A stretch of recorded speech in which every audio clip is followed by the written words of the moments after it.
again, everyone. I want to welcome you all back and get started as soon as possible so we can hear both of our speakers and also have time for a discussion. Our first speaker will be Nick Nesbitt. Nick, many of you know, was at Aberdeen, but is now chair of French at Princeton. He's written a number of books on the Haitian Revolution, including Universal Emancipation, the Haitian Revolution and the Radical Enlightenment, which you can find right outside, and more recently, Caribbean Critique, Antillean Critical Theory, From Toussaint to Glissant. He's also done an introduction to Aristide's edition of Toussaint Louverture's writings. He's one of the most eminent scholars in literature, writing in English of Haiti, and I very much look forward to his talk today, Fragments of a Universal History, Masses, Subjects, and Ideas in the Black Jacobins. And I'll introduce Matthew Smith afterwards. Thanks, Alyssa. Thanks, Rachel, and all the organizers. The original title was just a title before I knew what I was going to write about, and then I gave it a title when I actually figured that out. I'm just so happy to be here. I've been looking forward to it for a long time. And what I'm going to present today is work that I've been doing recently this summer, both for this conference and for the volume that was already mentioned of the Black Jacobins Reader that Charles and Christian are putting together. When I came back to the book this summer and reread it for that purpose, I have to say that I saw an utterly different book than I had read and written about even 2 or 3 years ago, in the quote that Alyssa read, where I was talking about the critique of violence in the book and other topics, and this time I just saw something very different. I want to try to convince you that it's an accurate and correct reading of the book. I'm curious what you'll think. So on that, let me begin. What can explain the astonishing success of the Haitian Revolution, the first successful slave revolt in history? Neither mere numbers of revolting slaves, the violence of slavery itself, nor African cultural remnants or even local hygienic conditions in Saint-Domingue played any appreciable role in the unfolding of the Haitian Revolution, according to C.L.R. James. Saint-Domingue was not the first place where European invaders had met fever. It was the decree of abolition, the bravery of the blacks, the ability of their leaders that had done it. In this simple formulation, James summarizes the 3 heterogeneous causes that, in his view, turned what began as one more New World slave revolt into a successful mass revolution that overthrew the savage capitalist regime of plantation slavery as these former slaves went on to create the abolitionist state of Haiti in 1804. The idea of freedom and equality, the idea, in other words, that was concretized in the Jacobin abolition decree of February 6, 1794, following which, of course, Toussaint Louverture went over to the side of the Jacobins and Lavaux. The concerted struggle of a mass, the word that James adopts throughout the Black Jacobins, of 500,000 former slaves, and thirdly, the guidance of leaders of genius, and in particular Toussaint Louverture. Now, when C.L.R. James authored the Black Jacobins, World Revolution, 1917 to 1938, and A History of Negro Revolt, in a burst of incredible productivity in 1938, he provided no theory of mass revolution to accompany these historical studies, if only, I think, for the reason that after 1945, when he did begin writing much more substantially philosophical and theoretical texts, he was already working within a different paradigm of revolution, one increasingly based, I would say, on a leftist theory of the spontaneity of mass revolution, or we've heard it talked about in various other guises yesterday, of the swarm movement movement of the masses or of communitarian logics, etc. But in these 1938 texts, I believe, he offers an entirely different explanation of mass revolution, or at least one that relegates those logics, say mass communitarian logics, to only one element of this equation that he presents here in its sort of very basic form.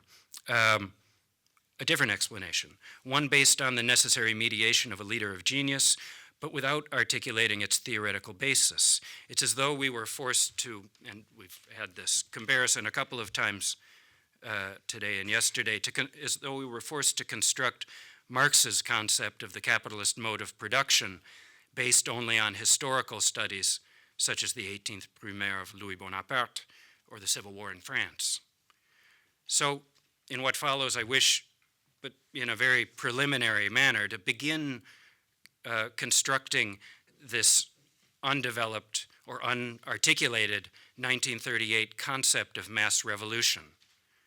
In other words, I want to step back from the immediacy of the empirical narration of the events, of the facts of 1791 to 1804, to question the precise problematic that informs the historical study of mass revolution that is the Black Jacobins. Right, so I begin.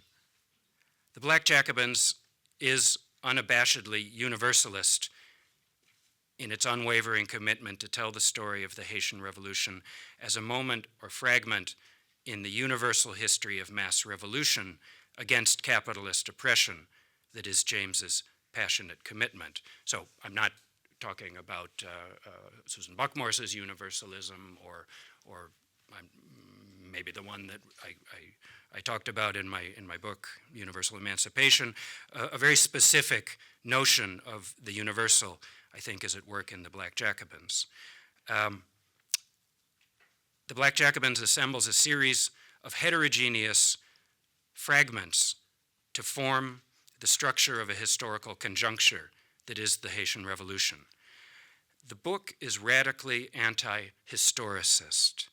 James's notion of universality lies not in a vision of totality, of a telos, of an essence, whether a revolutionary species being, the young Marx, right, or human essence as production, a sort of Marxist humanism, but rather in the contingent, open-ended assemblage of revolutionary moments that James is investigating, 1792, 1804, 1917, the anti-colonial future, of course, moments that might prove to his readers that human being is infinite contingency, the always existent possibility to reinvent what he unabashedly calls a new race of men.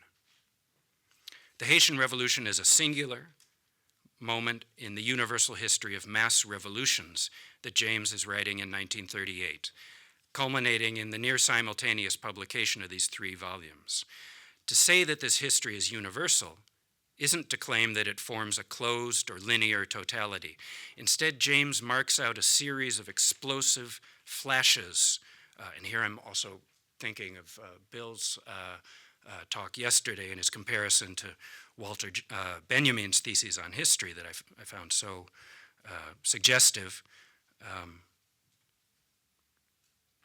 He marks out a series of explosive flashes traversing time and space, the blaze of mass uprising, hurtling against the violence of capital, structured in dominance at sites spanning the globe. James focuses our attention on 4 moments in particular: France from 1792 to 94, Saint-Domingue from 1791 to 1804, and the Russian Revolution of 1917, as well as the coming African and Caribbean anti-colonial revolutions that he foresees in 1938. The history of mass revolution bears features and tendencies that James repeatedly describes in universal, perhaps we might say, as Bill suggested, abstract. I think they're different, though, but I won't try to differentiate the abstraction from the universal. Terms that are absolutely independent of their local situated iterations in any specific case or instance.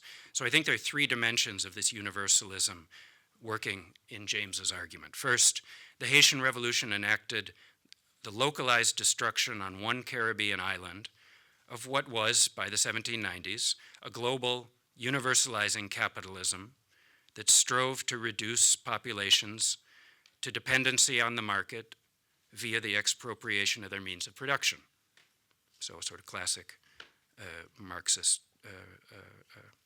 reading.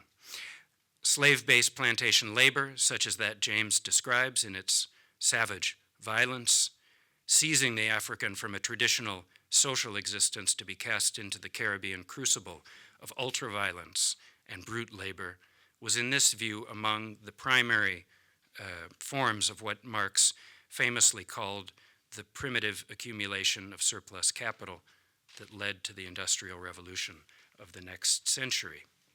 The Haitian Revolution is a singular and singularly important moment in the universal history of mass revolutions that James is writing in 1938. And thirdly, James argues emphatically that mass revolutions require the focalization and direction of a leader or leaders of genius. And of course, his two examples are Louverture and Lenin. He describes both of them in striking, unforgettable terms as figures of global, radical, revolutionary enlightenment. The fundamental and universal forms of the successful struggles that he identifies, the fundamental form, is thus that of a coalition between, in 1938, a coalition between the revolutionary masses and sections of the middle classes, but in particular with a radical intellectual leader, Louverture, Lenin, who successfully articulates and represents, successfully, that's the key, the interests of the masses, the terms of their struggle, along with the decisions and choices to be made at every turn against the forces of counter-revolution. James argues emphatically that mass revolutions require this focalization and direction of a leader or leaders of genius. So we find clearly and powerfully demonstrated, most particularly, I think, in the original 1938 volume, a sort of very schematic, abstract law or formula of successful mass revolution that we could schematize as insurgent masses plus a leader or leaders of genius plus the force of an idea, the idea of equality in the case of the Haitian Revolution, justice as equality that is so powerfully articulated in particular by Robespierre. I'll come back to Robespierre. James doesn't spend much time in the 1938 edition describing the masses of Saint-Domingue. We've talked about that today and yesterday. A neglect he'd later criticize. And in particular, I want to focus on the long footnotes on the historiography of the French Revolution that he adds for the 63 edition. And we haven't brought that up yet. I think it's really important. Footnotes referring to Georges Lefebvre and his historical work. Appending this critique of what we might call his own leader of genius theory to the later edition, and we've heard, and I've learned enormous amounts about the ways that that shift was articulated in 1957 and in the later lectures, and in particular in such a fascinating way in the 1967 play. So again, I would have to have footnotes longer than the paper itself to do justice to everything I've learned in the last 48 hours.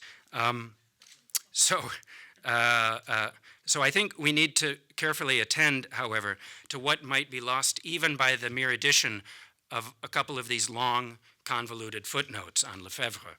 I believe it's possible to return to this, I think, more direct formulation of the concept of world revolution in the 1938 version to discover elements, however, not of a voluntaristic hagiography of the great leader. We all are familiar with those sorts of readings of the book, and we've been discussing them today and yesterday, but this is one of the aspects of what I was seeing very differently this summer, returning to the book. But a materialist Black Jacobins, that's what I want to argue I'm seeing now. A materialist Black Jacobins, even and including this seemingly outdated or controversial or backward, I don't know what you want to call it, great leader theory of revolution. Oh, and by the way, I just wanted to mention, I also was thinking, questioning, is this great leader theory gender-based? And I don't think it is. It's simply, what are the examples that we have? Robespierre, Louverture and Dessalines, Lenin, who else? Mao, Castro, maybe Ho Chi Minh, so I was trying to think, maybe Rosa Luxemburg.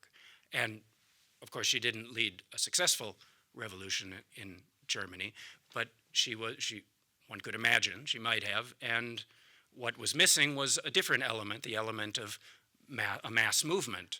And in World Revolution, of course, James spends a lot of time analyzing the failure, the reasons for the failure of the German Revolution after 1917. Anyway, that's just a side note. Maybe you'll have ideas on that for me. So there's this contradiction at the heart of the Black Jacobins, which is this mix of a sort of, I'm looking for the right word, I'm calling it Shakespearean, I like the word yesterday, Victorian or Whig. I'm still searching. This sort of idealist hagiography of Louverture. But it stands alongside a different Black Jacobins, a materialist analysis of the dynamics of mass revolution, not based on the interiority of the will and consciousness of the great leader and his decisions that move the world. And we know the ways we've heard that James qualifies that sort of a vision anyway. The revolution made Louverture, et cetera, et cetera. So I think it's completely possible to read the book from beginning to end to the letter as a purely materialistic, deterministic construction of a historical conjuncture. The Haitian Revolution understood purely as a composition of heterogeneous apparatuses and bodies of different types and sizes and compositions, each with their own powers and effects, rather than as the heroic struggle and conscious intentionality of free subjects. This Black Jacobins, this materialist Black Jacobins, takes the form of a conjuncture composed of individuals and masses and ideas as well, the materialism of ideas that are expressed by those bodies without idealism, ideas without idealism, existing immanently, in pure immanence, as the effects of their expression. The conjuncture of bodies and forces that James assembles in the Black Jacobins includes the repressive apparatus of the plantation, which, of course, decades before Foucault describes in the full force of its violent anonymity, creating subjects of slave labor from captured Africans through the ultraviolence of terror and torture. It includes the temporal, day-by-day composition, decomposition, recomposition after 1791 of formerly enslaved bodies, their recomposition into a revolutionary mass of militant Jacobin citizen soldiers.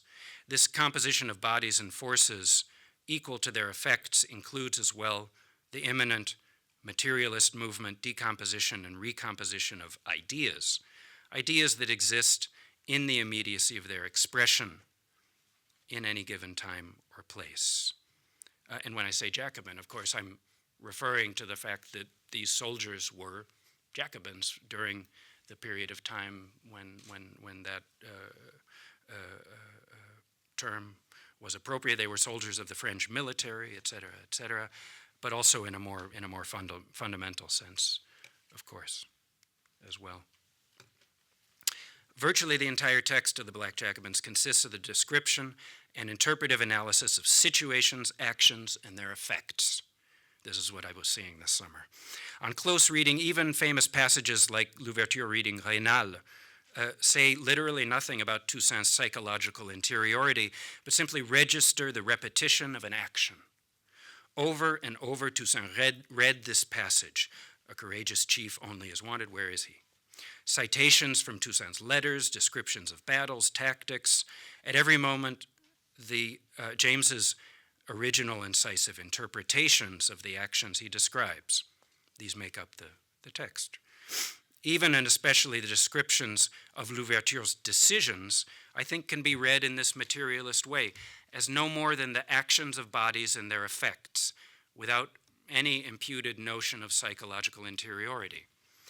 Quote, "Then and only then did Toussaint come to an unalterable decision from which he never wavered and for which he died, complete liberty for all to be attained only and held by their own strength."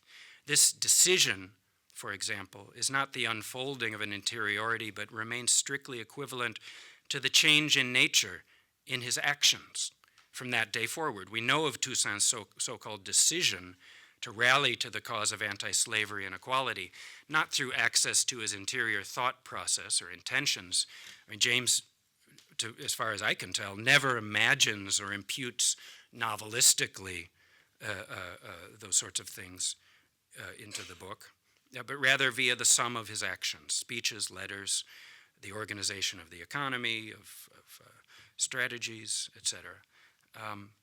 So, L'Ouverture and Lenin are the two proper names of bodies composed, James shows, with a singular and unequaled power to re-articulate and push forward the revolutionary mass movement. These bodies are, James never ceases to insist, part and parcel of the mass movement itself, simply its most concentrated and powerful points, until, that is, of course, these bodies or decompose, separating from the masses, weakening in their effects through isolation, fealty to the idea of France for L'Ouverture, illness and precipitous death for Lenin, etc. The human, for this materialist James, isn't located in the interiority of consciousness, but rather in the configuration of powers and effects in a singular body. The L'Ouverture who repeatedly decomposed and recomposed his being, from being a slave, a house slave, to being a free black, to being a slave owner and a property owner, to the most radical reconfiguration of rallying to the cause of anti-slavery. And L'Ouverture, I think we could say, was uniquely prepared for the events of Saint-Domingue. He had an incisive theoretical training. Here I would differ from Deborah Jensen, for example, that Alyssa was mentioning. On the one hand, learning revolutionary military tactics of his own future enemies as a general in the French Revolutionary Army, and of course combining these with local indigenous practices of guerrilla warfare that so confounded the French, right? He read Raynal, I believe, I'm convinced, and there found an 18th century scientific understanding of global colonialism. Or did he read the whole enormous book? I don't know, but anyway, to some degree. And above all, his entire life was an investigation into the reality and functioning of the plantation system and slavery itself, from every position, slave, slave owner, anti-slavery revolutionary. This investigation allowed him to grasp the entirety of this system and to understand what was necessary to achieve its destruction beyond mere revolt and burning down the plantations, which that revolt, of course, in 91 was successful, but it was a revolt. So while James's analysis of L'Ouverture as a creation of the Enlightenment is familiar, perhaps it's worth comparing just for a moment his analysis of Lenin also as, I would say, an Enlightenment figure, not the historical 18th century Enlightenment, but in a more general sense. For James, Lenin was a towering intellectual figure.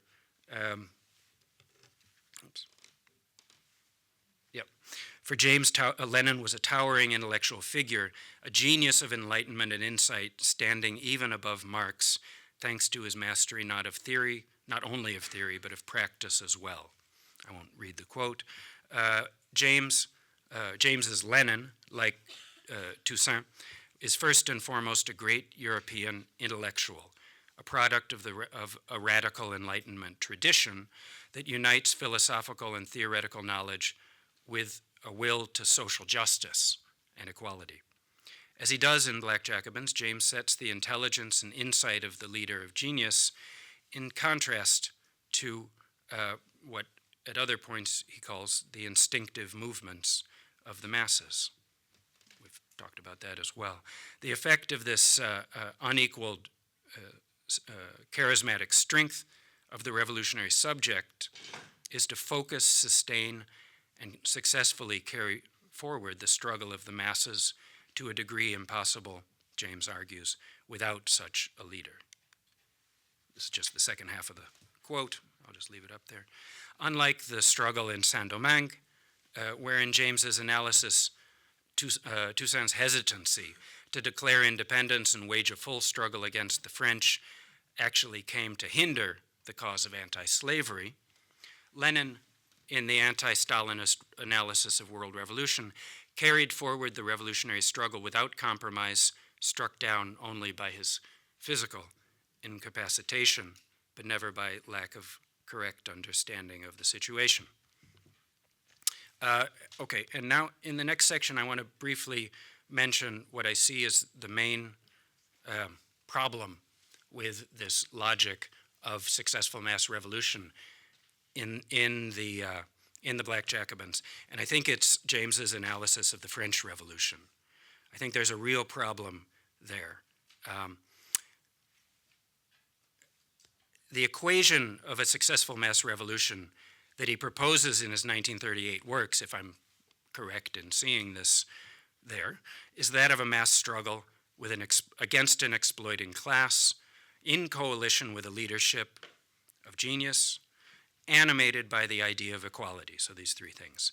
In his interpretation of the French Revolution, however, the second element, leader of genius, is completely lacking, actually in both versions, but much more so in the second edition. Given James's own conclusion based on his analysis of the cases of the Haitian and Russian revolutions, that a great leader of the radical intelligentsia is necessary for the success of the mass revolution, in coalition, of course, with a mass movement, one wonders how the French Revolution managed successfully to overthrow the Ancien Régime and feudalism. Does it follow an alternative logic? Is it simply an exception to the process James identifies? Right. For James's presentation of the paradigmatic French case, and we've been discussing that for whether we agree or not, in the Black Jacobins, Jacobinism is key. It's a headless revolution, both in World Revolution and Black Jacobins. It's an image of anonymous French masses pitted against an undifferentiated bourgeoisie, devoid of any notable leadership that would focus and sustain the struggle for revolutionary justice. So whatever we may make of the great leader theory, the presentation of the French case seems anomalous.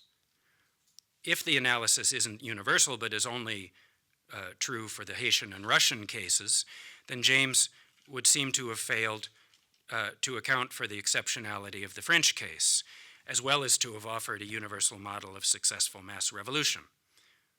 That's what I think he's doing. I don't know if you agree. On the other hand, more simply, we could just consider that the French Revolution in light of James's logic to reveal a weakness not of the equation, but of James's truncated analysis of 1792, Jacobinism. In fact, over a century of leftist interpretations of the French Revolution, from, say, Buonarroti to Albert Mathias, understood this event in terms quite close to James's. The overthrow of French feudalism was successful because it enacted a tenuous coalition between the militancy of the sans-culottes, the leadership of the Mountain, and the incorruptible Robespierre in particular, and the idea, say, of the rights of man, or however you want to call the idea. Isn't Robespierre precisely this figure of genius, structurally equivalent to Louverture and Lenin, the unyielding subject of the rights of man, who articulated the goals of the revolution, successfully expressed the desires of the masses for justice? One might quibble on dates, perhaps not in the last month before Thermidor, but certainly I think one can argue up till that point.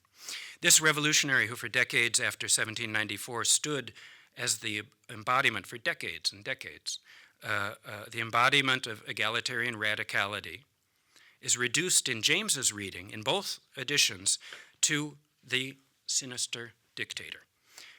What seems to me an enormously reductive caricature, more typical of Thermidor itself, the Thermidorian reaction, as well as more recent neoliberal revisionist historicism. And I think the problem is a very simple one. James arrives at this presentation, impoverished presentation, by simply accepting uncritically the liberal theory of a bourgeois capitalist French Revolution that Marx himself and other Marxists had taken on, which was simply that this was a bourgeois revolution, and where bourgeois meant bourgeois capitalist, and French Revolution got rid of feudalism and paved the way for high capitalism in the 19th century. And Marx never really did investigate the French Revolution in any detail, because that liberal reading of the French Revolution perfectly suited what he was actually interested in, investigating the mode of production of capitalism. And he didn't need to go back to see whether the bourgeois, as they called themselves, were actually capitalist. And they were not, just to sort of cut to the chase and get to my conclusion. The problem then is that both editions, in particular the 63 with the addition of these Lefebvre notes, has two logics that are in conflict with one another. In the first logic, which I think is the basic argument of the Black Jacobins, whether you agree or not, is that a leader of genius is necessary to focus the movement of the masses, or he calls it a Leninist vanguard theory. And at the same time, the analysis of the French Revolution follows this completely other logic that is a sort of leftist, the logic of leftist spontaneous uprising in which popular leaders arise as the masses overthrow feudalism. The masses against the state, the pure binary of a reductive conflict. So, what should James have done, to paraphrase James himself? I think he should have used the research of Albert Mathiez and his decades of work that, in fact, I don't know how to use this pointer, but if you look at the bottom right, his suggestion in the 1938 version is that you turn to Mathiez's history of the French Revolution as the best one available. And yet, that reading of Mathiez doesn't seem to have inflected in any way, in any substantial way, his reading of Jacobinism and the centrality of Robespierre, who again is simply a sinister dictator. Okay, so conclusion. Yeah. C.L.R. James was not an academic historian. He was a Marxist revolutionary. In 1938, one of the most prominent Anglophone Trotskyist critics of Stalinism, a precocious militant for the destruction of global colonialism. The Black Jacobins, correspondingly, is not a work of academic historiography. So here, I guess I'm sort of responding to Alyssa's paper. It's not a work of academic historiography. It doesn't seek to locate the events of Saint-Domingue within the teleological continuum of the progress of modernity, where it would safely take its place before the fall of Louis XVI and the rise of the Napoleonic Empire as a peripheral exotic outcropping of a Jacobin dérapage. No, that's not what it's doing. The Black Jacobins instead seizes the Haitian Revolution from the oblivion of this liberal modern continuum, in which it didn't have any place or importance anyway, to name it as the paradigmatic moment in a universal history of mass revolution, that universalism. To put it simply, we return to read James again and again in the wake of all the solid, well-documented academic histories of the Haitian Revolution offered up since 1938 because, I think, another reason, let's say, why we return, like Marx's historical studies of the 1848 Revolution in France or the Commune, the Black Jacobins is utterly unique. It's not a work of historiography, but one of the great studies of mass revolution, a masterpiece in which rhetorical virtuosity furthers polemical invective to the end of prodigious critical insight, the whole oriented not to historicist documentation, but to elucidating the universal laws of successful mass and anti-colonial revolution for the wretched of the earth in any time, place, culture, or culture whatsoever. So in conclusion, I want to argue that James's history is of another time and place than the post-colonial celebrations of local cultural politics. It's rather focused on the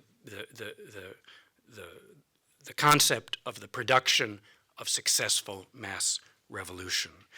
To escape, though, this impasse of leftism versus Leninism, I want to get rid of the Leninist reading, or it's not that I'm calling for Leninist vanguardism or something like that. We need only recognize in Black Jacobins three historical structures that come together from 1791 to 1804. A theory of the structure in the Black Jacobins, that of a savage slave-based capitalism functioning on the plantations of Saint-Domingue. And that structure pre-exists the initial organized successful mass revolt, the aims of which were negative, to burn down the plantations, to end slave labor. And thirdly, a theory of the subject, not a Leninist vanguardism or a humanism of I don't know what, a theory of the subject, of the new man, the new race that comes into being in the years in which this initial revolt becomes a true revolution. James's subject isn't a heroic individual, but those singular groupings or bodies that composed the revolution, aggregates ranging in number from the 500,000 strong mass of former slaves to leaders such as Dessalines, Christophe, Moïse, Belair, Maurepas, and the singularity that he identifies in L'Ouverture. Last paragraph. Black Jacobins is the political analysis of the multiple subjects of this uprising in 1791, their orientations to that initial event, those who affirmed the truth of general equality as universal emancipation, others who continued to affirm in contrast the universal rights of property, including the possession of humans, as an absolute right. And still others who look back to reaffirm the structural inequality of monarchy. Quote, all the French blacks in Saint-Domingue, from the laborers at Port-au-Paix demanding equality to the officers in the army, were filled with an immense pride at being citizens of the French Republic, one and indivisible, that had brought liberty and equality into the world. 5 years of revolution, James concludes, of these singular Black Jacobin subjects had wrought these astonishing changes. The population had been transformed. The story, unquote, the story of the Haitian Revolution is for James the proof of an absolute universal human contingency. The change James identifies can truly be called ontological, extending to the very being or nature of these revolutionaries. They were, he claims repeatedly in the book, a new race of men. They were, quote, people created by the revolution. And I think it's this infinite, unpredictable contingency that is the promise that the Black Jacobins continues to offer us as its readers in these post-colonial times of resignation, depoliticization, and global inequality. Thanks.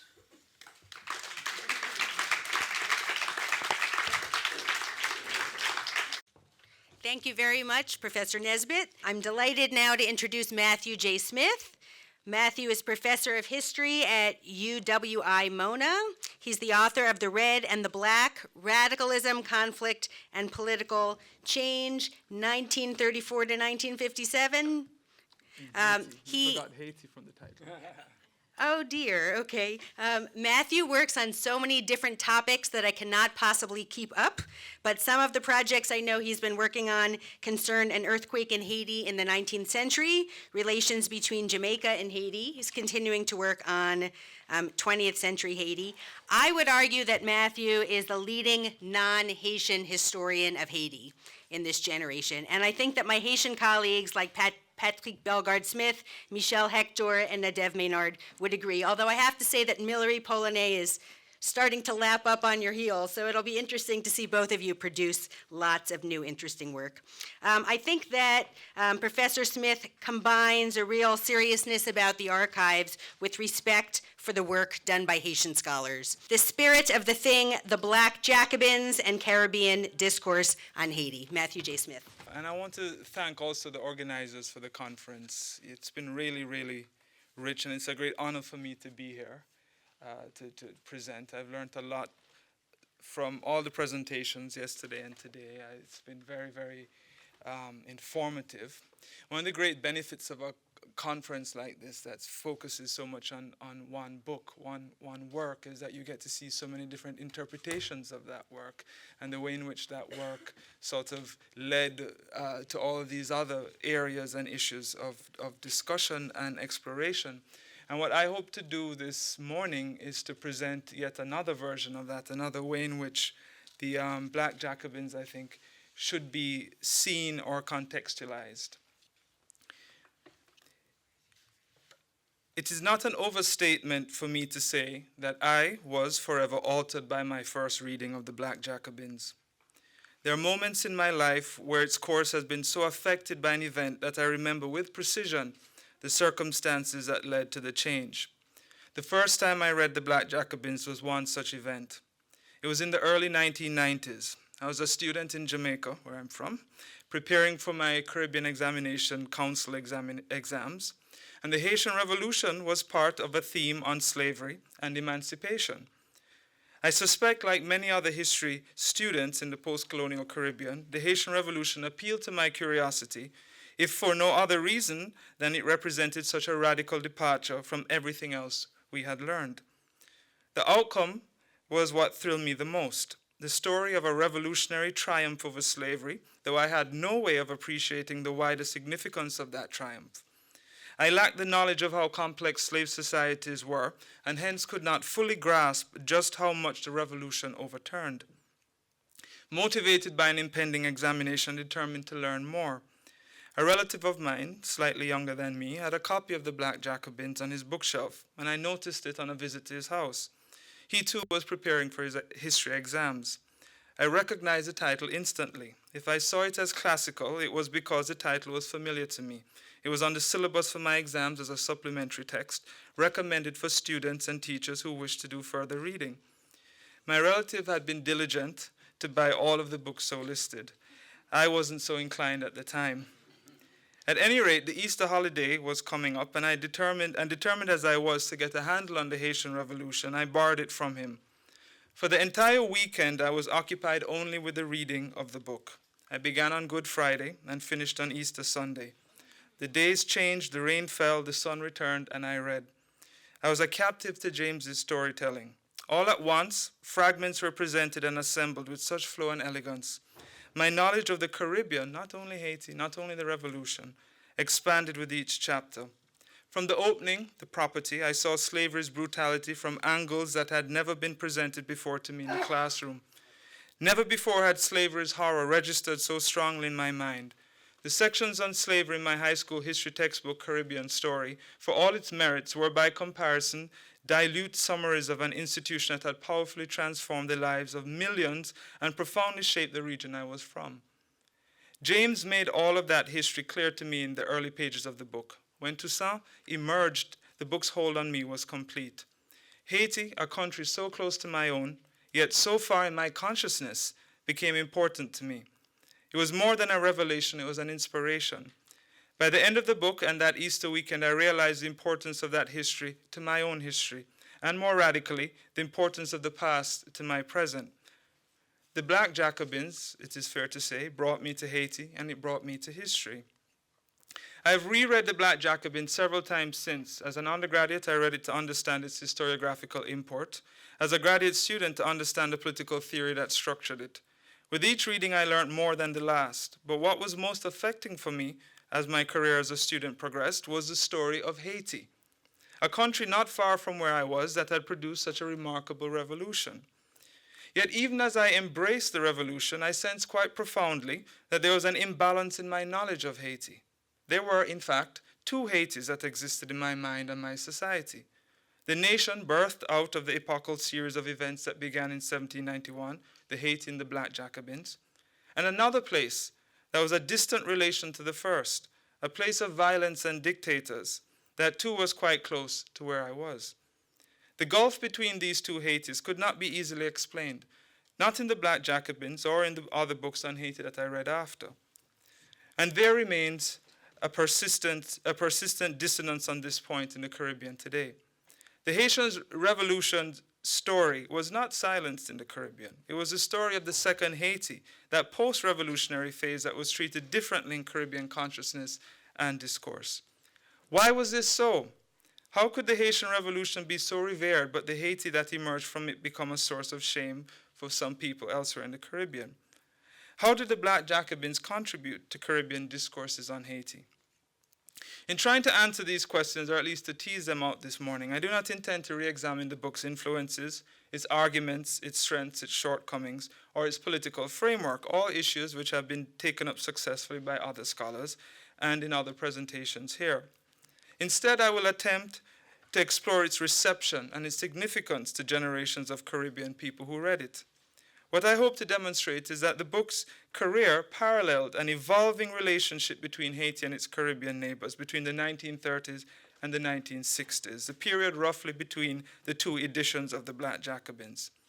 The existence of the Black Jacobins, in some ways, helped in kindling a mutual awareness of Haiti in other islands in the West Indies. Yet changes in Haiti and across the region simultaneously reinforced the notions of Haitian post-revolutionary backwardness and intellectual detachment from Haiti among its neighbors. These contradictions could be found as well, I would argue, sometimes in later writings on Haiti, including James himself in some ways. Now, what was most notable about the book in 1938 and into the early 40s was that it was a landmark history of a West Indian subject written by a West Indian. The professionalization of the field of West Indian history was at the time not yet established. Eric Williams' Capitalism and Slavery, still heralded by many professional historians as the breakthrough in that, although it's arguable, was still 6 years away when the Black Jacobins was published. Much of what people in the islands read about their history came in the form of chapters in large books about imperialism or travelogues of foreign writers that often repeated each other and based their assertions about the past on extremely limited original research. Early Caribbean writers like Theophilus Sholes from Jamaica and J.J. Thomas from Trinidad laid the groundwork for West Indian history writing. As Barry Higman has commented on a survey of West Indian historiography, in many important ways, James belonged to the history writing tradition of this early West Indian intelligentsia. This point is significant because of the field of writing on the Haitian Revolution. West Indians had previously given commentaries on Haiti and Toussaint, but the full-length study of the event was up to that point in time the domain of others. James pioneered history writing of Haiti, and it may not be far-fetched to say gave confidence to later generations of Caribbean writers that they too could write their own history. Early reviews of the book drew attention to James's origins as much as they commented on the arguments of the book. Rayford Logan, in a brief review that appeared in Revista de Historia de America in 1939, made mention of James being, quote, a colored British West Indian, a background that stood in marked contrast to Toussaint's more common biographers, whose works were typically, according to Logan, the diatribes of frightened and dispossessed planters or the eulogies of abolitionists, end quote. In the Journal of Negro History, William Seabrook, the American author of a much vilified book on Haiti, The Magic Island, praised the book for its, quote, broad treatment of the international forces bearing upon the struggle in Haiti, end quote. He further concluded that the Black Jacobins deserves a warm welcome and extensive circulation. The uniqueness of James's background was celebrated as soon as the book was first issued in 1938, and by the time it made its way to the British Islands. In 1939, the Institute of Jamaica acquired a copy of the book and noted it as an important new release by a Caribbean author. The island presses had followed James's activities in London, the staging of the play, and his intention that his book on Toussaint Louverture was forthcoming. Thus, the appearance of that work was indeed an achievement in itself. Amy Ashwood Garvey in 1940 signaled the book in a lecture she delivered in Kingston that was titled, quote, the contribution the West Indian Negro had made to the social and cultural development of the USA Negro. In an address that praised the works of W.A. Domingo, George Padmore, J.A. Rogers, and Claude McKay, James was included because, in Mrs. Garvey's words, he wrote the most revolutionary book on Toussaint Louverture. So there was an awareness of the Black Jacobins among intellectuals and progressives in the British West Indies. But this social group had always been aware of Toussaint, who occupied a place of veneration in their minds. If Toussaint was the first West Indian, as James famously wrote, he was also the first West Indian hero. His fame in the region had existed since the 18th century, his story passed down by each succeeding generation, who took pride in his being from the Caribbean. Writers of generations before James, Thomas Scholz, Robert Love, for example, had exalted Toussaint. But the man and his triumphs existed in abstraction. The outcome was known, but the story behind it remained perplexing and obscure. The Black Jacobins gave that story the context that was missing. James's canvas was wide, and that made the story of slavery and the Haitian Revolution relatable to other places. The Haitian Revolution was of the Caribbean, and so was the Black Jacobins. Its author's antecedents separated him from his predecessors and bestowed him with a perspective through which he could read the events in Saint-Domingue. Even if he did rely on other frames of reference, connecting the Haitian Revolution to events in France, the endeavor itself was new.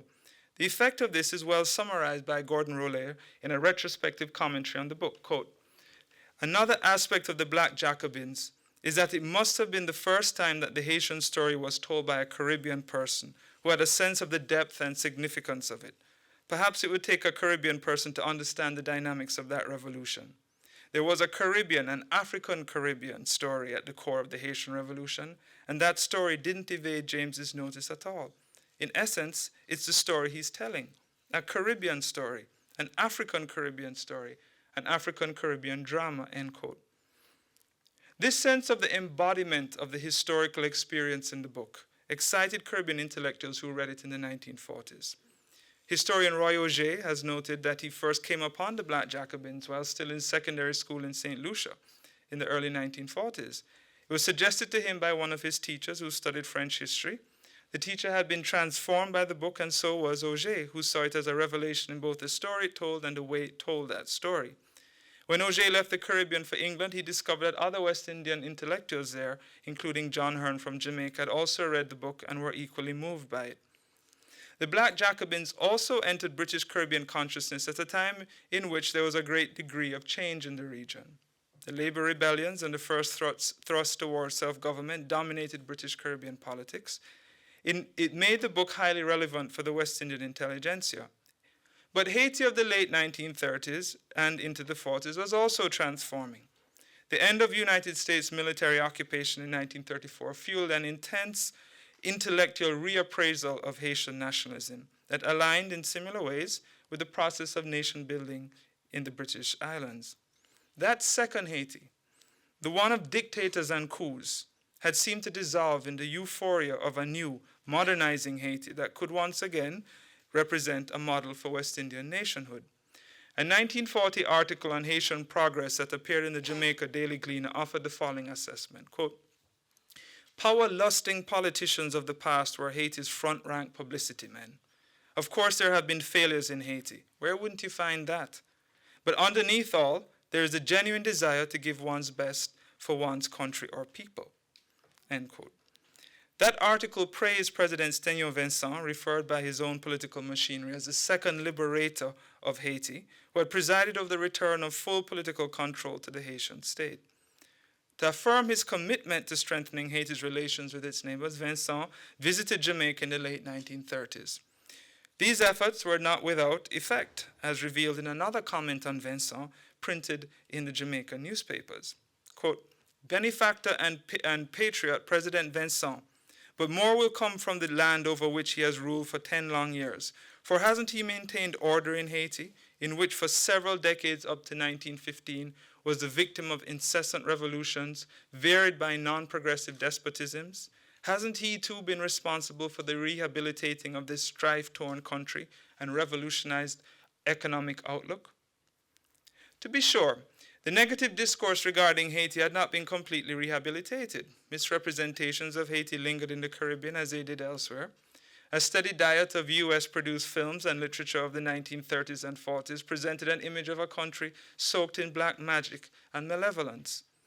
Misrepresentations about voodoo persisted strongly in the British Caribbean as well. James may have avoided discussion of it in the Black Jacobins, extensive discussion of it, something later critics have taken issue with.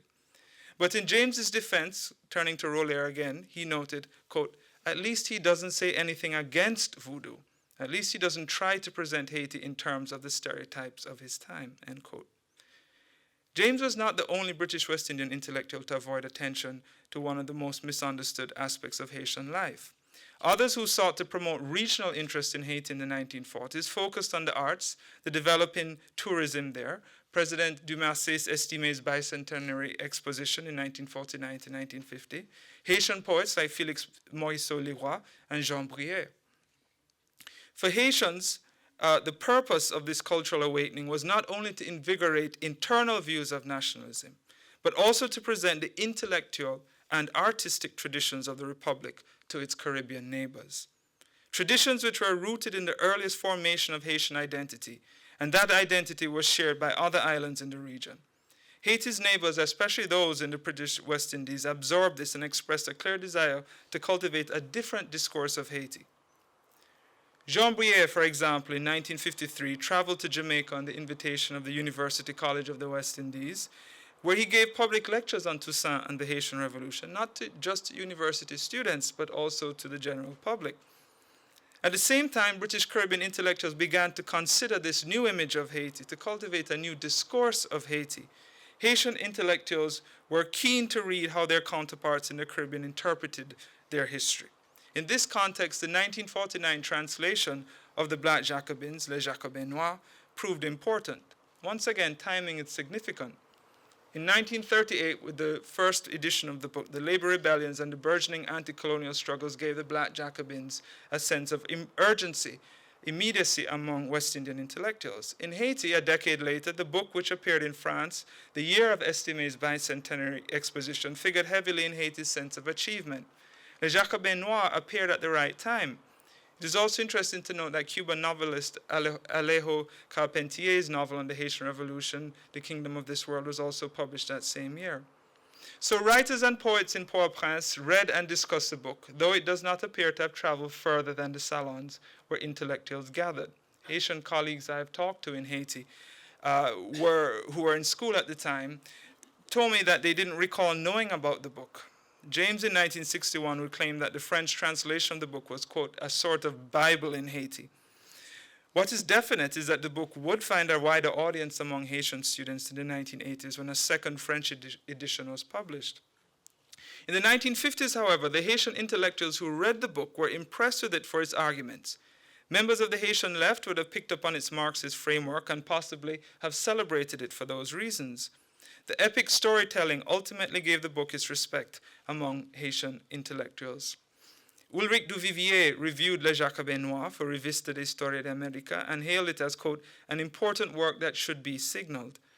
Duvivier, who thought James was an Englishman, an error that had also been made by the New York Times in 1938, nonetheless praised his meticulousness and impartiality.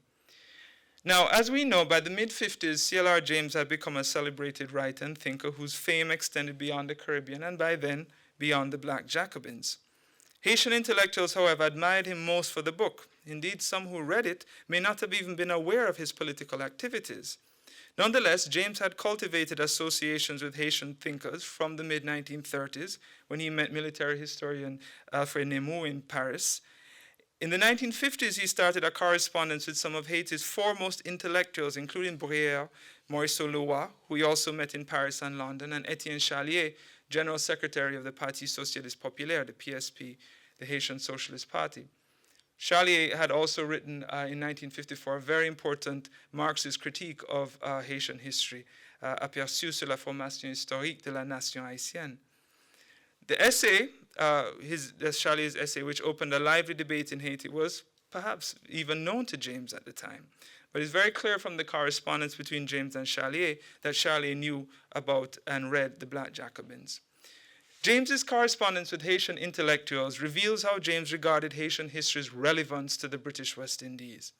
In 1957, to Jean Malebranche, Haiti's chargé d'affaires in London, he concluded, quote, "I may mention that with the federation of the West Indian Islands so near and independence in the distance, and with the search for national origins and national identity, which is growing in the West Indies, the past and present of Haiti assumes greater significance."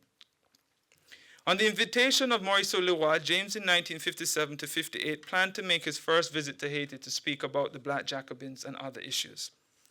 This was after his return from Ghana's independence celebrations. The invitation for him was a great honor. In the preparatory discussions, he outlined his willingness to offer a series of lectures that he could deliver in, James's words, theoretical French, but he would prefer a translator, that his experience in Ghana awoke him to the similar trajectory of the story told in the Black Jacobins and Ghana. To quote James from a March 1958 letter to Jean Bruyère, "The basic parallels both in the course of political events and in the shaping of individual character are astonishing," end quote. James was invited not only to deliver lectures, but also to be honored by the Haitian government. Haiti's newly installed president, Dr. François Duvalier, through Maurice Leroy and La Martinière Honorat, let James know that he intended to offer a decoration to le célèbre auteur de Jacobins Noirs. Maurice Leroy also wrote to James and told him that Duvalier had, quote, "kind words to say about James and his work," though I figured Duvalier didn't read James beyond the Black Jacobins. We can only speculate on what James would have lectured on in Haiti. He may have wanted to draw connections between the Haitian Revolution, African liberation movements, and West Indian Federation. Bear in mind that this was before the collapse of Federation, the Cuban Revolution, two events that had important effects on James's thinking about the region. In 1958, however, James, like other West Indian intellectuals, perceived a future of Caribbean independence and identity along the lines that Haiti had achieved earlier. Jamaican journalist Evan Blake expressed a similar view after a visit to Port-au-Prince in 1953. And this was actually stated in Port-au-Prince at a lecture he gave there. Quote, "As our struggle for full political independence gains momentum, we need Haiti as a constant reminder that the age of servitude is past. We look to you as a magnificent symbol of achievement through struggle. For here in Haiti is the inexhaustible fountain of inspiration, not only for me as a Negro, but for all men of goodwill," end quote. James was equally convinced of this in his 1958 letter to Malebranche. He says, quote, I may mention that with federation of the West Indian Islands so near and independence in the distance, and with the search for national origins and national identity which is now growing in the West Indies, Haiti's past is significant," end quote.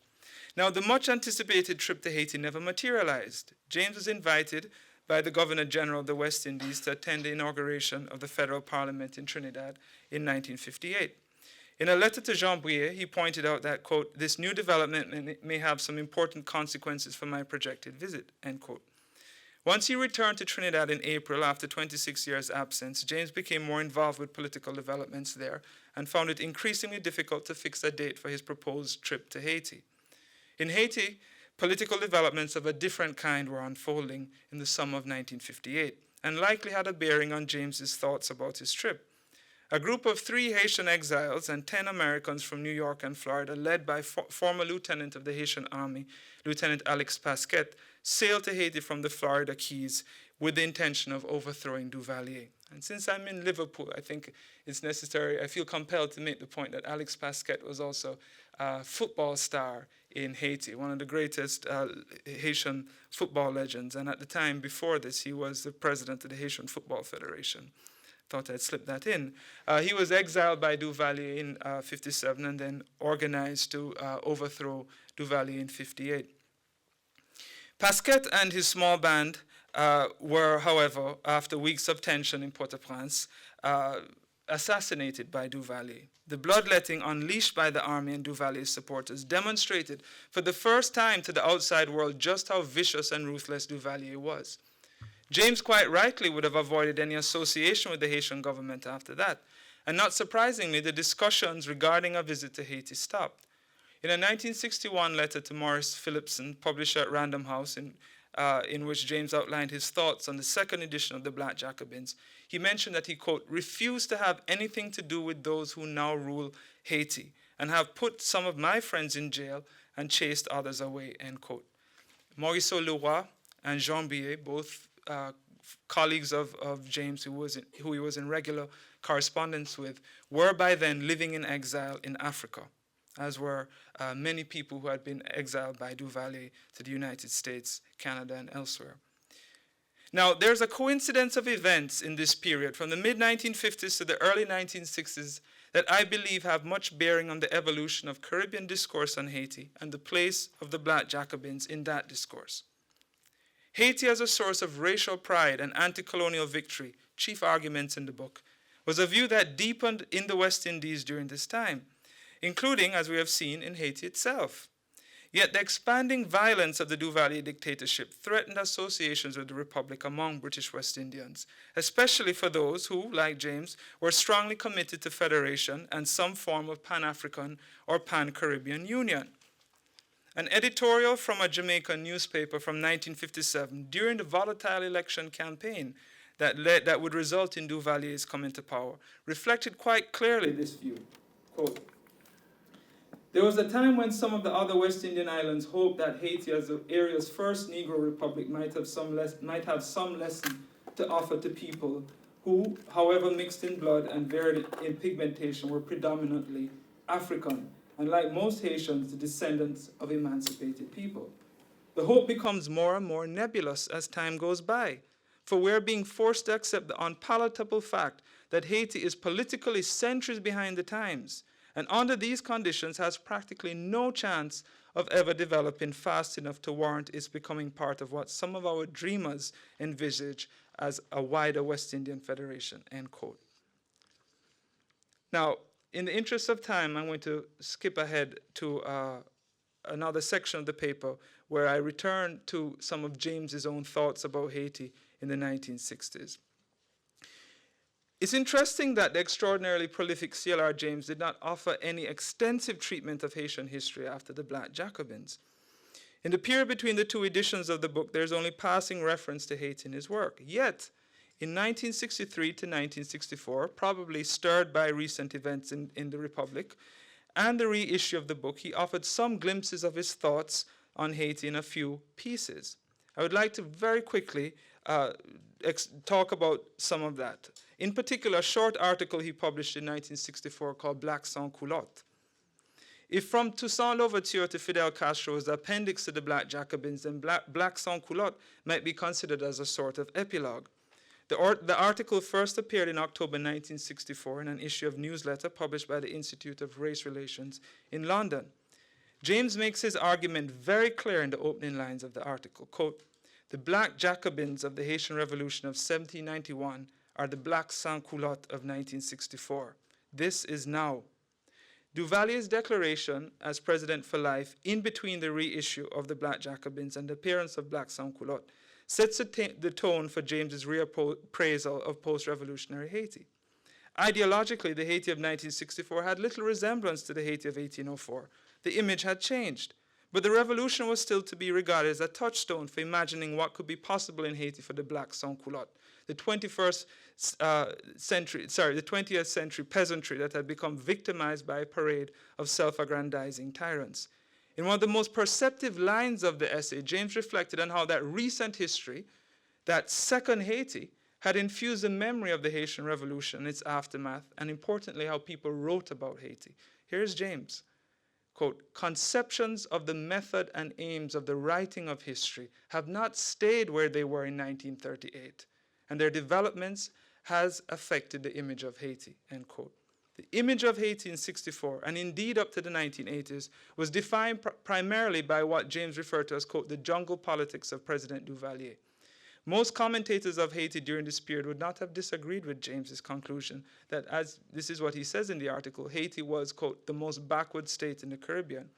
But the explanations as to why this was so were often bottled into compressed narratives of perpetual decline. This was also seen in contemporary writings about the book itself, the reedition of the Black Jacobins in '63. Okay. In another essay written in 1964, Parties, Politics, and Economics in the Caribbean, James returns to the question of post-revolutionary Haiti. And he says, quote, "The degeneration of Haiti is not an example of Negro backwardness, but of the consequences of a partial breakout from the old colonial system," end quote. This was his critique of post-revolutionary Haiti, repeated in the appendix to the Black Jacobins and in Black Sans-Culotte. What is important about James's view is that he fundamentally believed that within the Black sans-culotte existed a potential for revolutionary change in Haiti as elsewhere. It was not too late for Haiti. The revolution had emerged out of a harder struggle. Across the Caribbean, and no less in Haiti, the example of 1791 still held firm. To conclude. So what then might we say about the book's impact on Caribbean views about Haiti?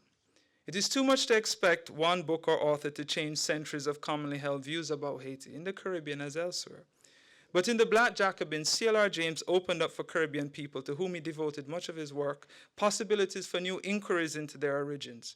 It was not only the story of the Haitian Revolution, but the story of the creative consciousness of the region as a whole that was told in its chapters.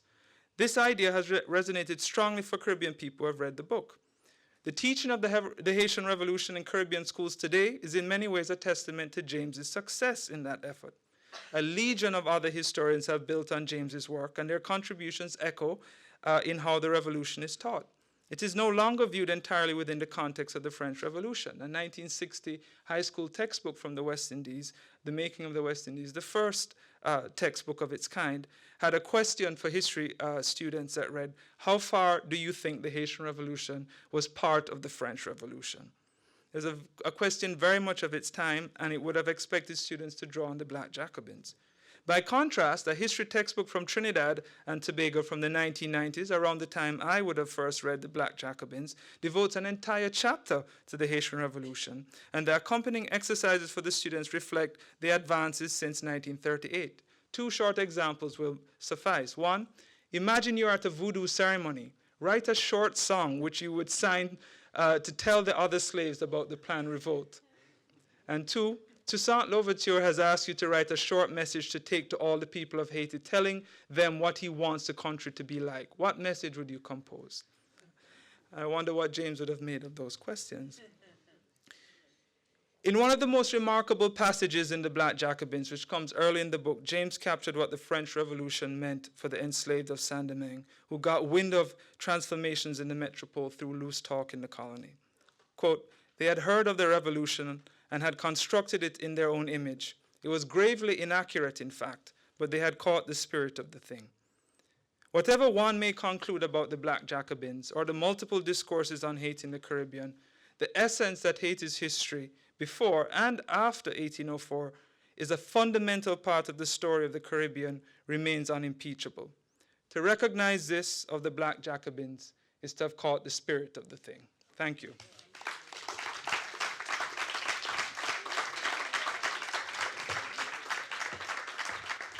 Thank you very much, Professor Smith, for a wonderful talk. This time I will ask my question. It's partly about my Victorian and other people's Victorian characterization. Virginia Woolf said human nature changed on some day in 1910.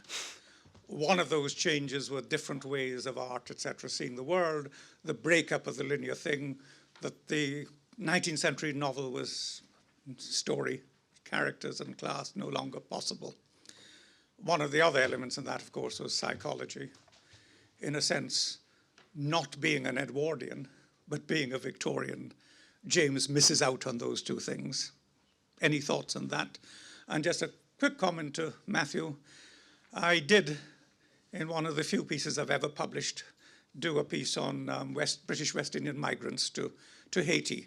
And there's a long, interesting connection where, going back to the free mulatto thing, where Haiti is invoked as a thing we can go to, if we're not treated well in Trinidad, that these people obviously thought Haiti, and love, of course, was the most famous of them.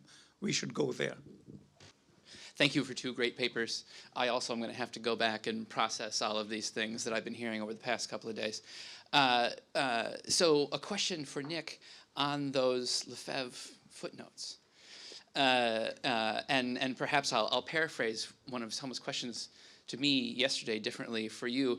Instead of a reinterpretation of, or perhaps in addition to a reinterpretation of leadership, also a reinterpretation of genius.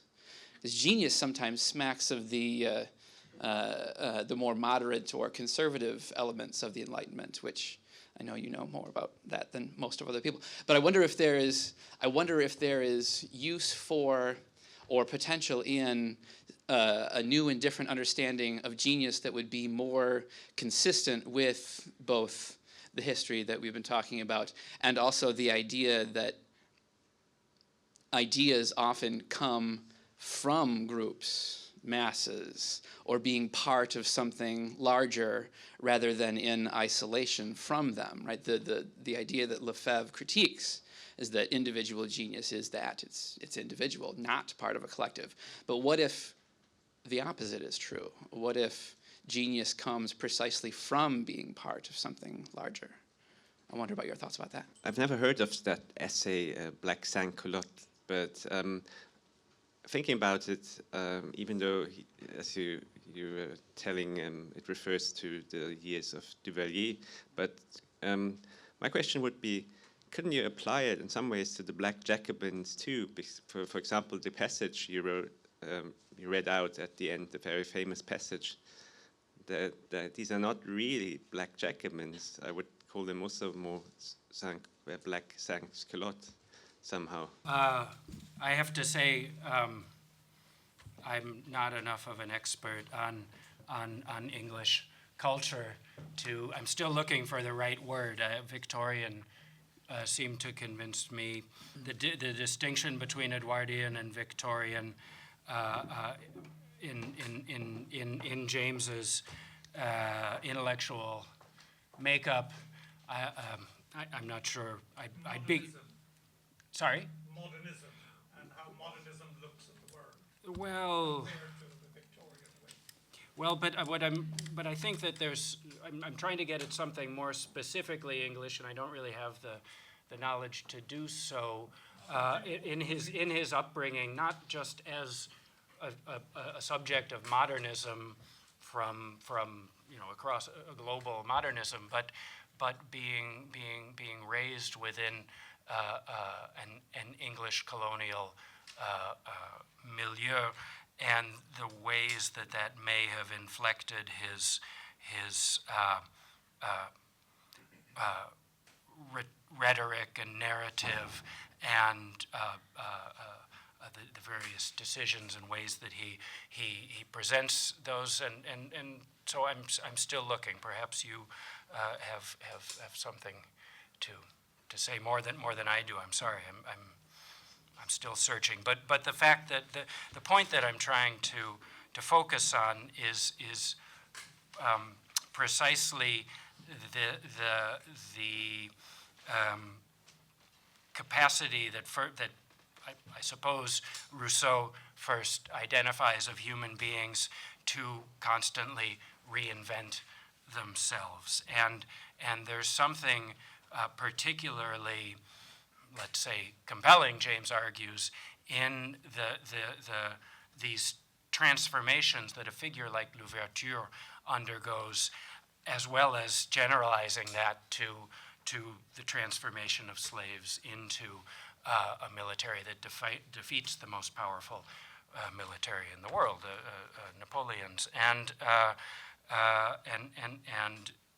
that is really what I'm trying to focus on in terms of the always available possibility, looking forward, James says, to any situation, no matter how violent, how debased, how oppressive, how seemingly closed off, like plantation slavery, that nonetheless human beings anywhere at any time have the possibility to transform themselves very radically at a very deep level and to become something utterly different.